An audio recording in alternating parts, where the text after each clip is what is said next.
जी जनाब, we are moving towards with the Marxist perspective, and this is one of the conflict perspective where Marxism first we need to understand this thing. This is a structural approach.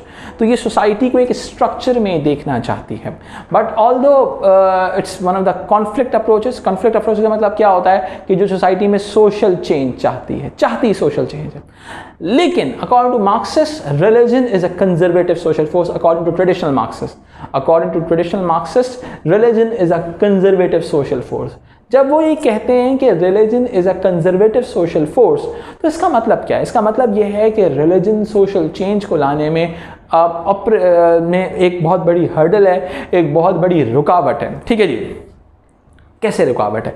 वैसे रुकावट है कि religion जो है वो upper class का, capitalist class के status को लेजिटिमाइज कर देता है. लेजिटिमाइज करने का मतलब ये होता है कि वो स्टेटस को कहता है. लेट्स सपोज अगर हम पुरानी फिल्म्स को देखें तो जो बादशाह हुआ करता था पहले दौर में, उसको खुदा का साया कहा जाता था, जैसे शैडो ऑफ गॉड. ठीक है. और ये लोग ये समझते थे द पावर ऑफ किंगडम और the power of king is given by the God, it's a divine power. ठीक है. तो ऑटोमेटिकली कोई उसकी पावर को चैलेंज नहीं करता था. सही. जब कोई बंदा उसकी पावर को चैलेंज नहीं करेगा तो जाहिर सी बात है उसके स्टेटस को में कोई चेंज आ ही नहीं सकता. ठीक है जी. अच्छा, कार्ल मार्क्स ने रिलीजन के ऊपर बहुत ही इंपॉर्टेंट थॉट्स डिफाइन किए. अब कार्ल मार्क्स की थॉट्स को आप एक एंड पे एक्सट्रीमिस्ट थॉट भी कह सकते हैं, कोई मसला नहीं है. आप एक एंड के ऊपर उसको कंजर्वेटिव थॉट भी कह सकते हैं, ठीक है जी, कह लें. लेकिन इसके बाद जो न्यू मार्क्सिस्ट आए थे उन्होंने कुछ कॉन्सेप्ट्स में से अमेंडमेंट की थी. तो आप ये चाहें तो आप कार्ल मार्क्स की इवैल्यूएशन में न्यू मार्क्सिज्म के कुछ कॉन्सेप्ट्स को भी डिस्कस कर सकते हैं, और मैं इस वीडियो के अंदर लाजमी उन कॉन्सेप्ट्स पे बात करूंगा. ठीक है जी. तो सबसे पहले हमारे पास आते हैं मार्क्सिस्ट पर्सपेक्टिव में. कार्ल मार्क्स कहते हैं capitalist class control the means of production and distribution. Society के अंदर means of distribution, means of production, यानी कि इंडस्ट्रीज क्या चीज़ बनेगी और क्या चीज़ किस तक कैसे पहुंचेगी, इस पर कंट्रोल सोसाइटी की कैपिटलिस्ट क्लास का है. सोसाइटी में बर्जियाजी का कंट्रोल है, इसके अंदर सोसाइटी के अंदर रूलिंग क्लास का कंट्रोल है. अब वो अपने इस कंट्रोल को लेजिटिमाइज करने के लिए, उसको एक कानूनी हैसियत देने के लिए वो रिलीजन का सहारा लेते हैं. देखिए, बात यह है कि सोसाइटी के अंदर कोई भी हुकूमत तब तक कायम रहती है जब तक उस हुकूमत की दो चीज़ें हों. कोई उसको चैलेंज ना करे और जब तक उसका डिवाइन स्टेटस मेंटेन है. डिवाइन स्टेटस यानी कि कोई बोले कि यार ये एक सुपर नेचुरल चीज़ है, we can not beat them, तो ऑटोमेटिकली वो हुकूमत कायम रहेगी. तो कैपिटलिस्ट क्लास के साथ भी ऐसा ही है कि रिलीजन उनको ये स्टेटस प्रोवाइड करता है कि वो सोसाइटी के अंदर वो जिस तरह चाहें लोगों को एक्सप्लॉइट करें, वो जिस तरह भी चाहें सोसाइटी में इनइक्वालिटी को मेंटेन रखें. ठीक है. क्योंकि रिलीजन कहता है कि आपकी जो क्लास है it's given by the God. सही है. Your status is just like ascribed status, it's a divine status, it's your destiny. जब आप once you are going to believe on pre destination and decree, then what will happen कि आपकी तमाम belief और ideas उसी के गिर्द घूम रहे होते हैं. आप हर चीज़ को उसी हिसाब से सोच रहे होते हैं. ठीक है. अगर हम इस बात को कहते हैं religion distorts peoples perception of reality in the favour of ruling class, यानी कि लोगों का जो रियलिटी का कॉन्सेप्ट है, हकीकत हमको वही दिखने लगती है जो रिलीजन दिखा रहा होता है. और रिलीजन ये बता रहा होता है सोसाइटी के अंदर कि जो सोसाइटी कैपिटलिस्ट क्लास है यही हकदार है अपने स्टेटस का, सोसाइटी पे रूल करने का हक इन्हीं को है. ठीक है जी. आगे, religion operates to legitimise the sufferings of the ruling class of the poor as God given, यानी कि जो सफरिंग्स ऑफ द पुअर है, ठीक है, यानी कि जो पुअर क्लास है, जो आपकी वर्किंग क्लास है, प्रोलेटारिएट है, उसकी जो सफरिंग्स हैं वो कम समझती है it's given by the God. और अल्लाह ताला जो है जब लाइफ आफ्टर डेथ के अंदर क्या करेगा, इसको रिटर्न कर देगा, हमें जन्नत मिल जाएगी, will get heaven out of it. ठीक है. तो फिर वो क्या करते हैं, they used to accept that particular thing, वो उस चीज़ को एक्सेप्ट कर लेते हैं एज देयर डेस्टिनी. ठीक है जी. जब वो उस चीज़ को एज ए डेस्टिनी एक्सेप्ट कर लेते हैं तो सोसाइटी के अंदर जो रूलिंग क्लास होती है वो उन पर और अप्रेस करती है, क्योंकि उनको तो अथॉरिटी मिल जाती है एक तरह से. ठीक है. अगर मैं इसके हवाले से और आगे पढ़ूँ, religion legitimates the power of the ruling class as divinely ordained, यानी का मतलब क्या है, डिवाइनली ऑर्डेन्ड का मतलब क्या है, it's given by the God. ठीक है. अगर हम इस चीज़ की अगली थॉट की तरफ जाएं, रिलीजन एलिनेशन के हवाले से बात करें, तो कहा जाता है वर्किंग क्लास लैक कंट्रोल। देखो एलिनेशन का मतलब क्या है कि वर्किंग क्लास को मीन्स ऑफ प्रोडक्शन के साथ एलिनेट कर दिया जाता है, अलग कर दिया जाता है, ठीक है। और क्या सीन है कि वर्किंग क्लास का कंट्रोल नहीं है। किसका कंट्रोल है? आपकी सोसाइटी की रूलिंग क्लास का कंट्रोल है, कैपिटलिस्ट और बुर्जुआजी का कंट्रोल है, प्रोलेटारिएट का कोई कंट्रोल नहीं है इस सिस्टम के अंदर, ठीक है। Religion as a form of consolation, यानी कि कंसोलेशन का मतलब है, कंसोलेशन प्राइज होता है ना हौसला अफजाई की जगह, यानी कि let's suppose capitalist class oppress करेगी, रिलीजन कंसोलेशन करेगा, भाई हाँ ठीक है खैर मैनेज कर लिया आपने, ठीक है। फिर क्या है? Religion is the opium of the people, it is the sign of the oppressed creature, यानी कि क्या है कि रिलीजन जो है is opium of the people है, सुन कर दिया लोगों को। कैसे?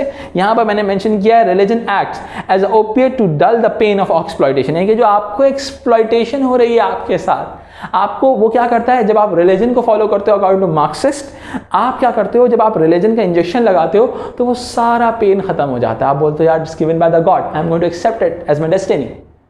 Once you are going to accept something as a destiny, you are going to accept the oppression given by the capitalist class. You are not going to raise your voice against the capitalist class. The basic demand of the Marxism is all about to raise a voice against the capitalism or the bourgeoisie. But the religion is going to oppress you, not to raise voice against the capitalist class. Okay, जी. Religion justify the inequality. Religion justify the inequality. यानी कि religion जो है वो inequality को justify करता है, ठीक है। inequality को जैसे justify करता है, वही वाली मैं predestination वाली बात मैंने आपको समझाई थी।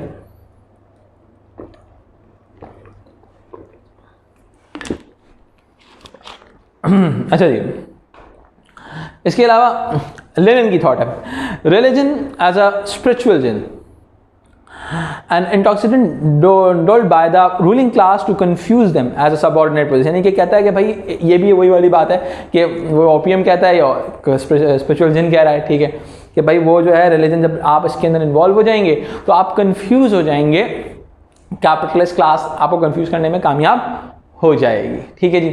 अब मैं अगर इस चीज़ को थोड़ा सा और आगे चलता हूँ तो मार्क्स कहता है, क्रिटिसिज्म है, marks ignores the positive function of the religion, religion के पॉजिटिव फंक्शंस को अपोज किया है। इसके अंदर आप एल्पर्ट की थॉट को ला देते हैं, हार्मनी हो गया, ठीक है, वाइटलाइजेशन वगैरह हो गया, ये तमाम चीज़ें आप एल्पर्ट के पॉइंटर्स को ला सकते हैं। New Marxist see certain form of religion as a force for the social change, जैसे लिबरेशन थियोलॉजी के अंदर वो उसको चेंज कहते हैं। रॉबिन्सन के 6 थॉट्स मैंने पहली वाली वीडियो में डिस्कस किए हैं, ठीक है जी। Althusser rejects the concept of alienation as unscientific. Alienation का कॉन्सेप्ट जो है वो अल्थुजर ने अपोज किया है, बिकॉज वो समझता है कि ये कॉन्सेप्ट दरअसल एक अनसाइंटिफिक कॉन्सेप्ट है, ठीक है। अब मैं इस चीज़ को थोड़ा सा आगे आप लोगों के साथ डिस्कस करूंगा एक हेगेमनी के कॉन्सेप्ट के साथ, ठीक है जी। एक सेकंड दीजिएगा मुझे। अच्छा जी, देखिए एक न्यू मार्क्सिज्म का कॉन्सेप्ट है हेगेमनी का, HEGMONY, ठीक है। देखिए मार्क्सिज्म जो है ना, ट्रेडिशनल मार्क्सिस्ट जो है वो चीज़ों को बहुत ही ज़्यादा मैकेनिकल पॉइंट ऑफ व्यू से सोचते हैं, ठीक है, वो बहुत ज़्यादा एब्सोल्यूट पॉइंट ऑफ व्यू से सोचते हैं। हेगेमनिक अप्रोच क्या कहती है न्यू मार्क्सिस्ट की? वो ये कहती है कि दुनिया के अंदर ऐसा नहीं है कि कैपिटलिस्ट ने ये वैल्यूज़ डाली हुई हैं, दरअसल सोसाइटी की जो वर्किंग क्लास है, जो प्रोलेटारिएट है, उसका कंसेंट शामिल हो गया है सोसाइटी की रूलिंग क्लास आइडियाज़ के साथ। Proletariat used to accept that ideas, ठीक है, and they used with the consent of proletariat the upper classes ruling them, ठीक है। तो हेगेमनिक आइडियाज़ ये वही आइडियाज़ हैं जो कैपिटलिस्ट आइडियाज़ हैं, जिनको सोसाइटी में कॉमन सेंस का दर्जा दे दिया गया। Although if you are not following those thing, but आप बोलेंगे यार ये कॉमन सेंस यही कहता है, you are not going to oppose that ideas. तो दरअसल जो हेगेमनी का कॉन्सेप्ट है न्यू मार्क्सिज्म का, ये बड़ा ही इंपॉर्टेंट कॉन्सेप्ट इसके अंदर आता है, सही है। इसके अलावा अगर हम फेमिनिज्म की बात करें, मैं फेमिनिज्म के पॉइंटर्स आपको दे दूंगा, बहुत सिंपल से हैं, आर्मस्ट्रॉन्ग वगैरह के, वुडहेड वगैरह की थॉट्स हैं, ठीक है, वो आप लोग जैसे उसको रीड अप कर लीजिएगा। वो सिर्फ एक वही वाली बात कि रिलीजन जो है, जो ट्रेडिशनल फेमिनिस्ट हैं वो यही बात कहते हैं कि रिलीजन जो है वो पेट्रियार्की को सपोर्ट कर रहा है, ठीक है।